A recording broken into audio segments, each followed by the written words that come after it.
My love to all of you, and I'm so happy to be in the midst of all of your shining faces.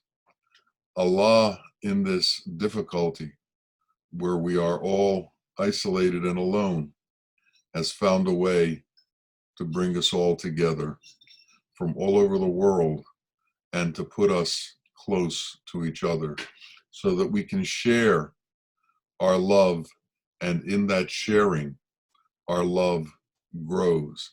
In that sharing, we become closer to each other than we could be otherwise. Allah has done all this for us, and our gratitude towards Allah has to increase and continue to increase. At all times, it is necessary for us to be grateful, because if we lose our gratitude, we lose the ability to climb the ladder of consciousness to love and transcendence.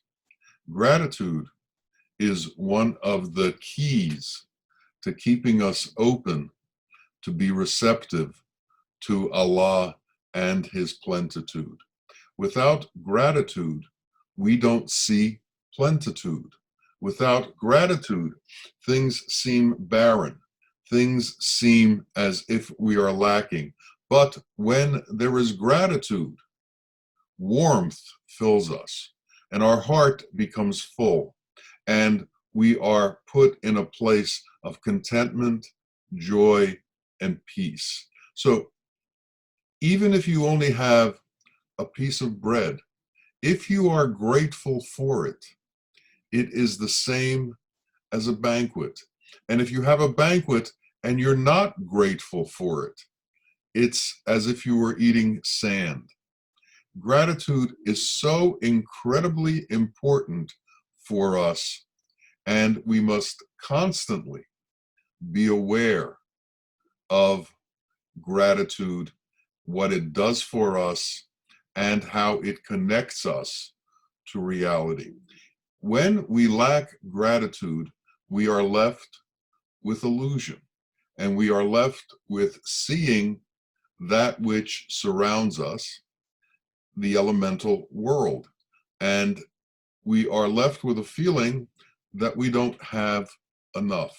So gratitude is an entranceway into Allah's qualities, but the lack of gratitude is an entranceway into Satan's qualities. Because if you don't have gratitude, jealousy comes next. Lacking comes next. Need comes next.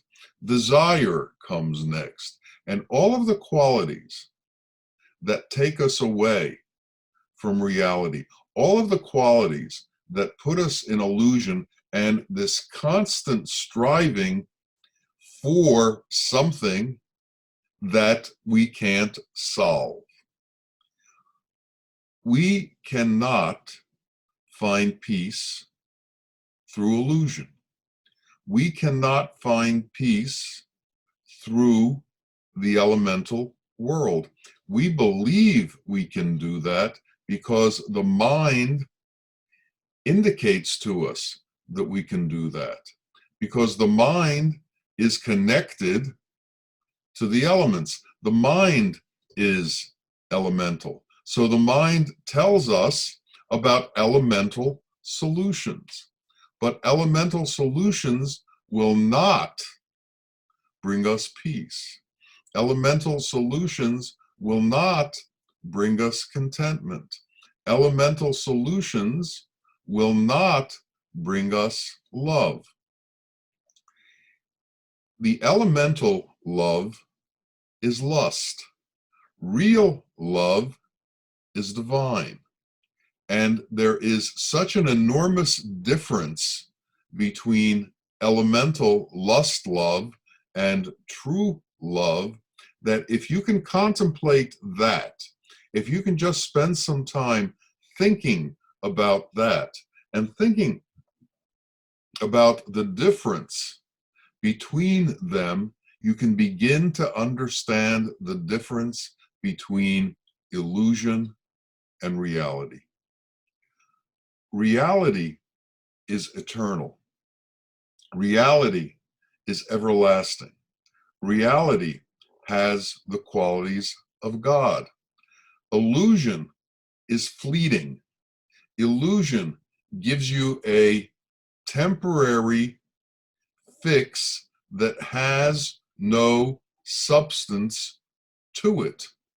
And the mind continues to tell you that there will be substance to it eventually. Just keep at it.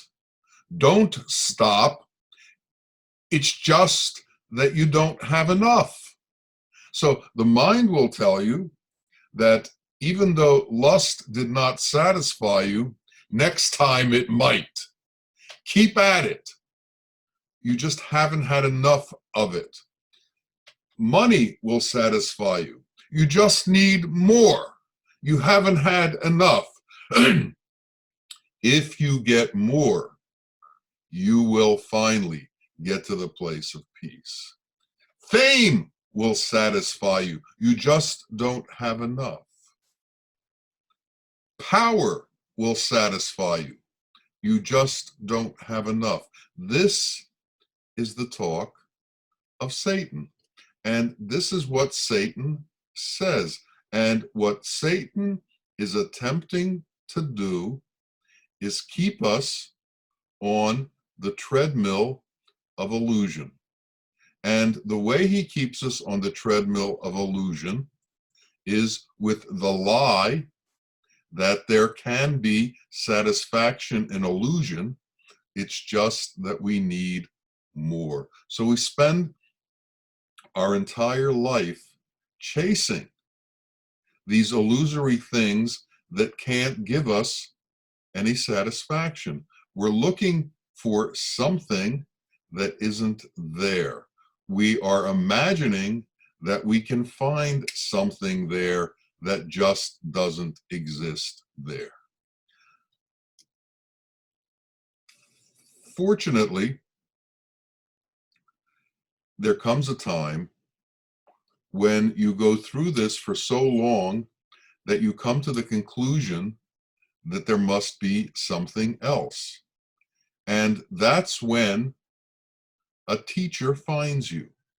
That's the point where there is intercession in your life.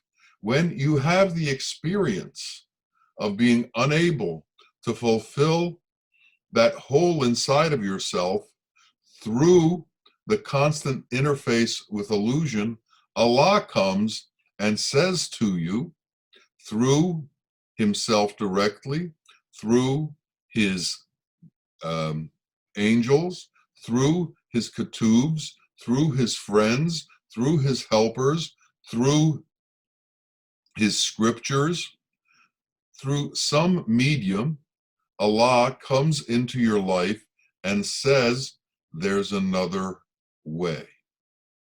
There's a different approach to existence than the one that you have, which isn't taking you anywhere. And if you enter this new approach, if you enter this new way, you'll discover things in your life that you didn't know could exist. And people of faith know about this. People without faith don't know about it. People without faith don't believe that there is a whole invisible universe out there that we can't see. People with faith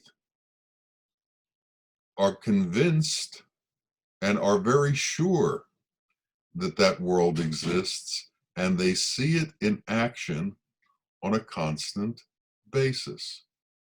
People of faith see God's presence everywhere, in everything, and constantly see examples of his presence, which reignites their faith.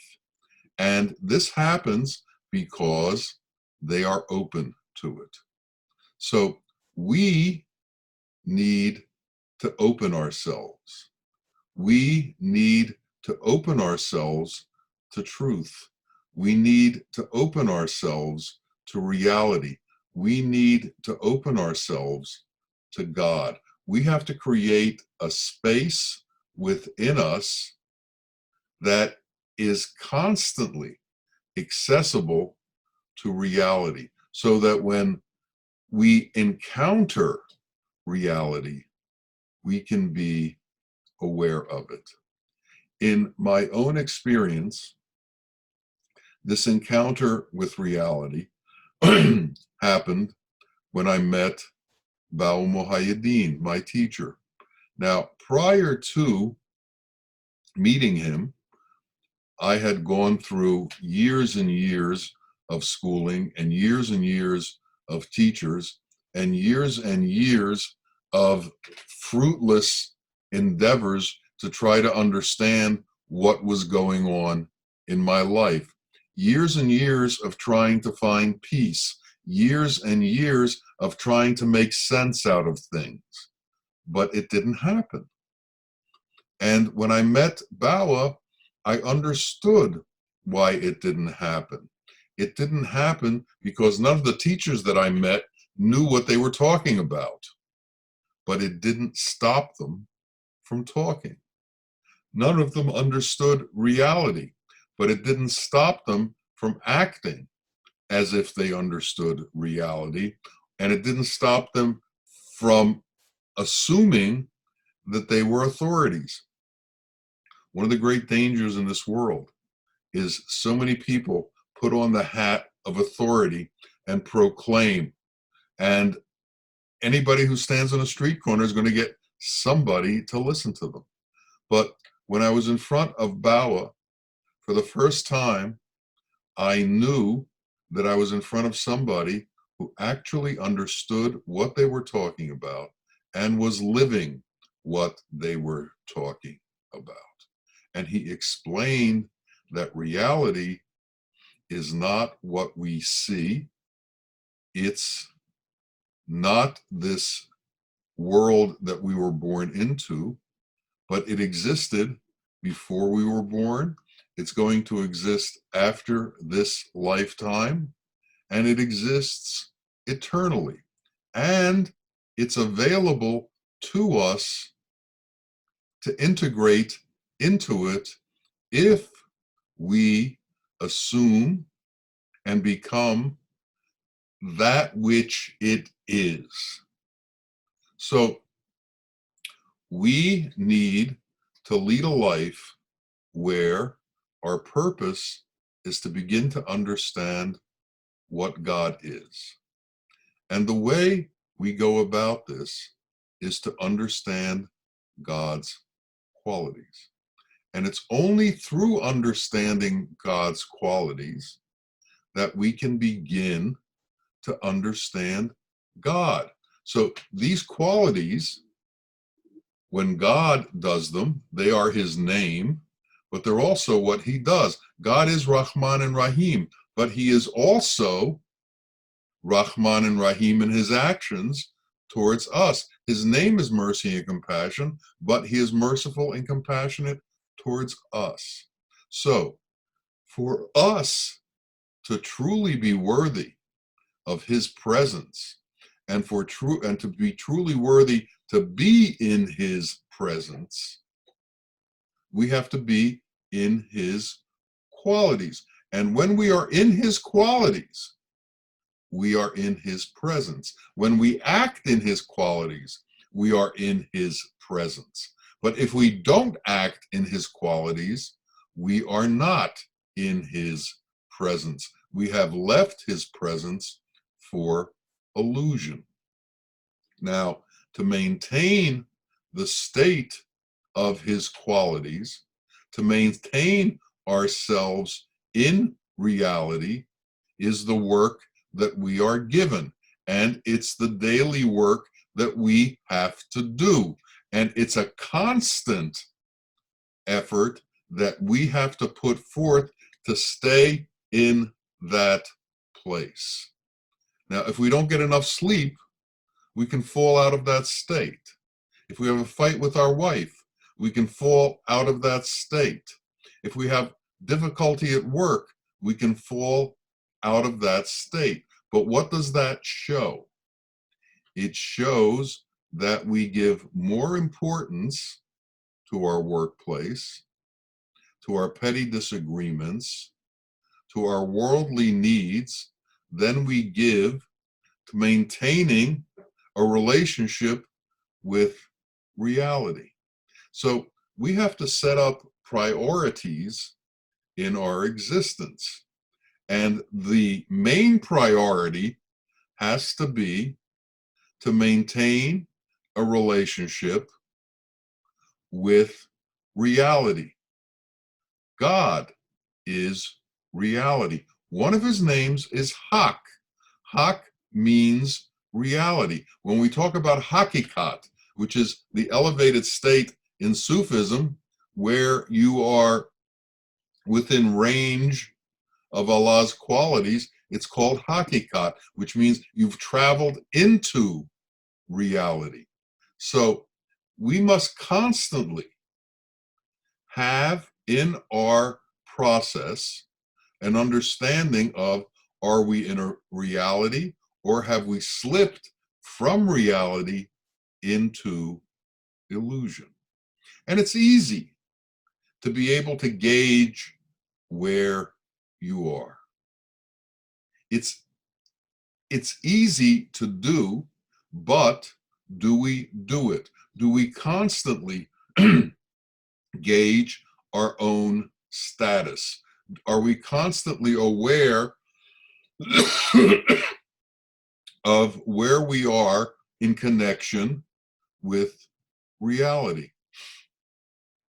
If we're feeling peaceful, peace is one of the names of God, we are closer to reality. If we're feeling disturbed, if we're feeling anxious, if we're feeling stressful, we've lost our touch with reality. There is no stress in Allah. There is no stress in love. There is no stress in kindness. There is no stress in giving. The stress comes when you become full of desire, when you need and your expectations aren't fulfilled. But if you can do away with your expectations, you do away with your stress. If you can do away with your expectations, you do away with being anxious. And what is at the core of all these expectations? What is at the core of all of these difficulties? It's our self-motive. It's our need to satisfy ourself. When we approach the world as something that is here to satisfy us, where we are in a reactive encounter where the world does, things are done to us and for us, we are going to have all the problems that come with things not being done for us in the way we want them to be done for us. Not having things for us the way we want to have things for us. But when we give up need, when we give up self-motive, when we give up desire and enter into Hak, enter into kindness, enter into love, enter into gratitude, enter into justice, enter into doing on behalf of others, enter into that place where things are done through us for humanity, we change, we become different. But we have to stay in the consciousness that watches. So we have to constantly watch ourselves, because if we don't watch ourselves, we will become overwhelmed by our minds. The mind doesn't stop. The mind is constantly rambling and going forward and saying things and doing things. And Satan is constantly whispering into our ears. And those messages are going into the mind. And if we pay attention to all of those messages that are in our mind, we are going to lose our equilibrium, and we are going to become susceptible to the various hypnotisms and magnetisms of the world. We get pulled out of our godly space. We get pulled out of our holy space. To maintain a holy space, you have to maintain holy surroundings. Holy surroundings mean you have to have holy friends, friends who are lovers, not haters, friends who understand loyalty, friends who understand doing for each other, friends who are giving, friends who want to see you succeed, friends who are happy for your happiness. Now, Satan doesn't want to see anybody happy. Satan doesn't want to see anybody succeed. Satan doesn't want you to enter into holy spaces. So Satan will put all sorts of images into your head, all sorts of ideas into your head of things that he tells you will fulfill you. And most of these things have to do with lust. Lust after money, lust after fame, lust after sex, lust after power, all kinds of accumulation. Everybody is aware of what lust feels like. And you should know when desire rises to that level, you as an individual are in trouble. You as an individual have lost your way. So we need to recede from that place. And that's why we do ablutions 5 times a day. That's why we pour water over ourselves 5 times a day to reduce all of those influences that are constantly bombarding us, to bring ourselves into a state of first neutrality, where we're not in the world, but we're not out of the world. But at least from that point, we can move out of the world.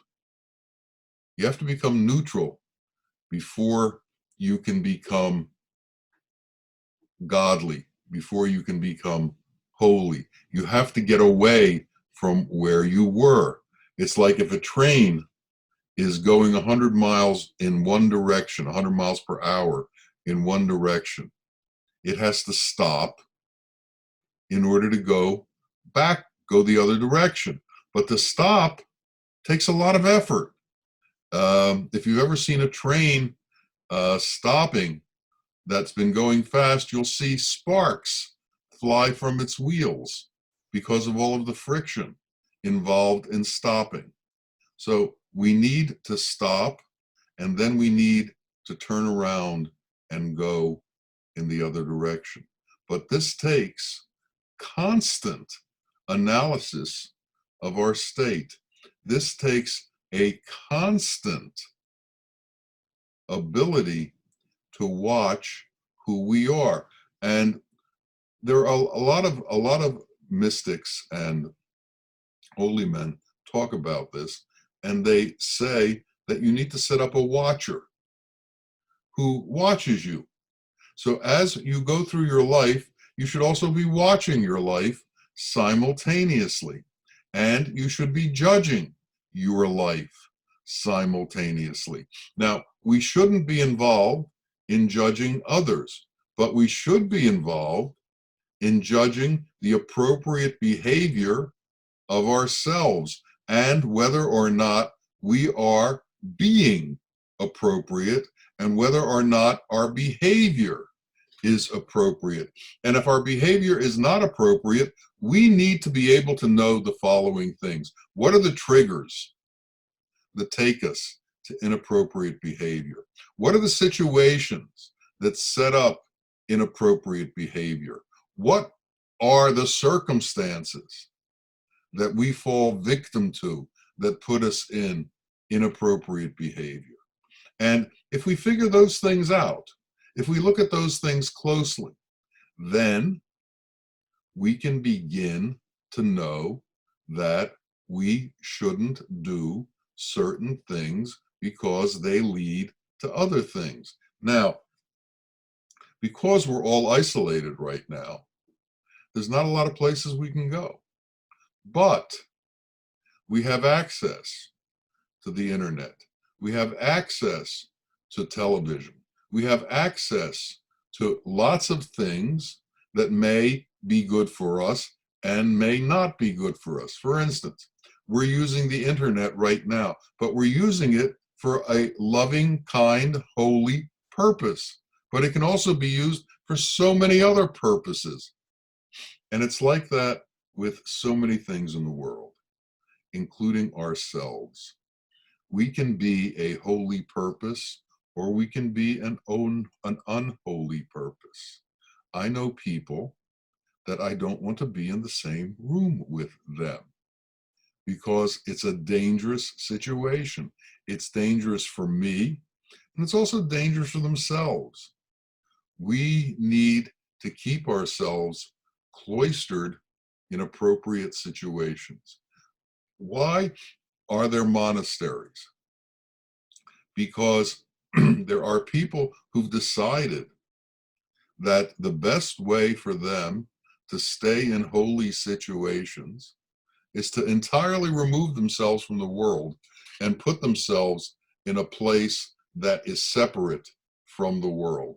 Unfortunately, you can't separate yourself from the world just by putting walls around you, because the world is also inside of you.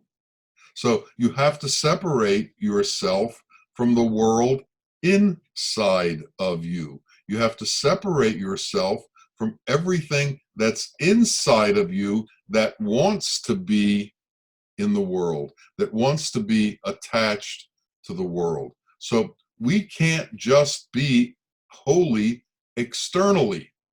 We can't be good just externally. We have to become good internally.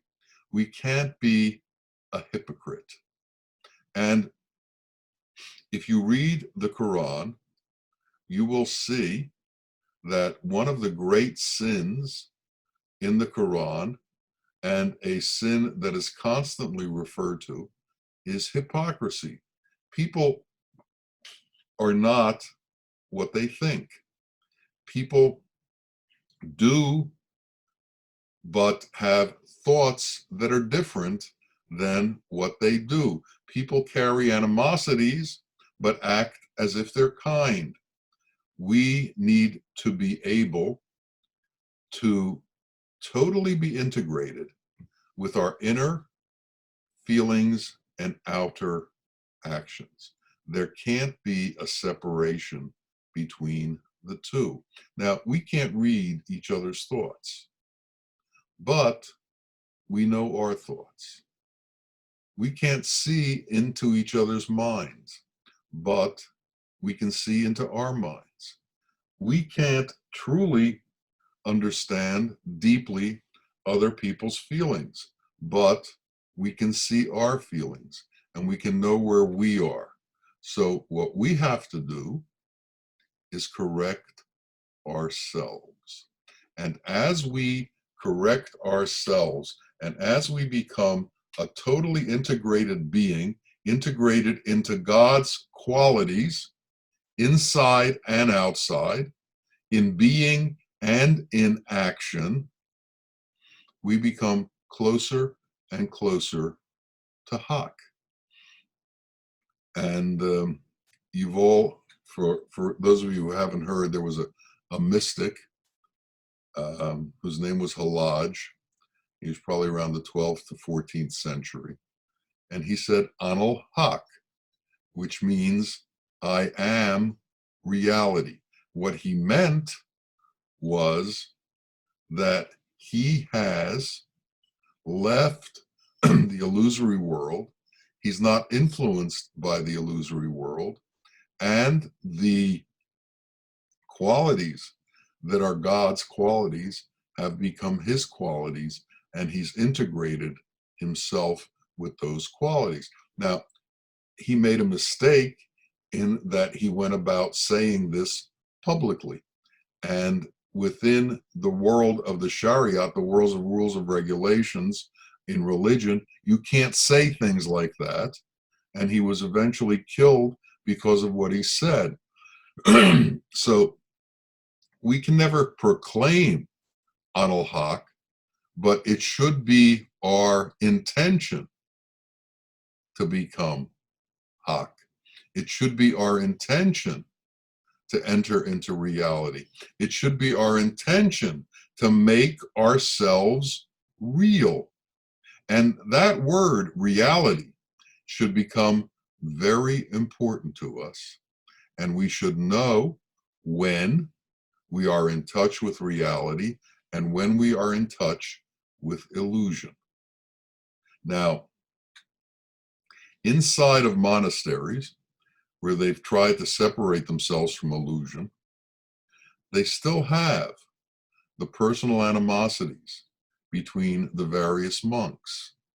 They still have the personal difficulties between monks. They still have the jealousies and the hierarchies that go on in the world. They just go on in a smaller place. And sometimes those things can be more intense in monasteries than they are outside of the world. I've suggested before to all of you to watch a Turkish TV series called Yunus Emre, which actually takes you inside of a Sufi monastery and shows you what goes on, even though they're cloistered. You need to see it. It's a good experience, and it's a teaching experience. It will demonstrate for you how just being separated from the world is not, from the external world, is not enough. You have to be separated from the world that you carry with you. So part of Islam is to go on Hajj, to go on pilgrimage. But and I've done the Hajj. I've also done the small pilgrimage many times. But one of the things I noticed was no matter where I traveled, no matter where I went, I was always taking me with me. And unless I could leave me behind, I couldn't enter into the state of pilgrimage. Pilgrimage is the abandonment of self. Pilgrimage is the journey from worldly self to holy self. And holy self disappears. It disappears into the qualities of Allah. But if you carry your worldly self with you, you can't disappear. So we have to give up self-motive. We have to give up egocentric thought. We have to stop worrying and thinking about ourselves all the time. We have to give up our relationship with ourself and replace that relationship with a relationship with Allah. And the most important relationship for almost everyone in this world is the relationship they have with themselves. And that really needs to be understood, that it's the relationship that everybody has with themselves that is stopping them from transcending this illusory world and entering into reality. It's the relationship they have with their problems, their ideas, their thoughts, their pettiness, their needs, their desires that stops us from moving to that place of freedom and that place of peace. So, who is the enemy? We've met the enemy, and it is us. And once we understand that, then we can begin the road towards the Surat al-Mustaqim, the straight path towards Allah. We have to lose ourselves. We have to be rid of ourselves. Now, it's not easy to lose yourself because you've spent a whole lifetime, whatever age you are, you've spent your whole lifetime being yourself. You've grown accustomed to yourself. You've grown comfortable with yourself.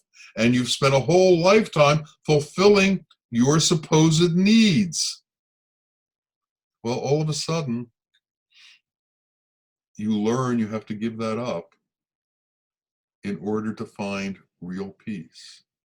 That in fulfilling the needs of the supposed self, this body, this bag of bones that we spend so much time grooming and taking care of and providing for, is not the solution to our dilemma. It is not the solution to our dilemma. The solution is to lose this self, and then we can begin to find the truth, and we can find a way to cross this ocean of illusion. Dearest God, our Father, our sustainer, and our nourisher, the one who gives us all that we need, allow us to understand truth. Allow us to understand your qualities. Allow us to integrate ourselves with you and to bring ourselves to the level of purity that can understand your purity. It's only through knowing you that we can know the truth of ourselves. Once we know ourselves, we know our Father. But if we don't know ourselves, we can't know our Father. And if we understand that our self is something other than our Father, we are going to be lost because we've separated ourself from our Father. So we need to be in a constant state of prayer with our Creator, that He take us to Himself, that He show us Himself, that He take us to the place where He is, so that we can understand where He is and we can understand who we are.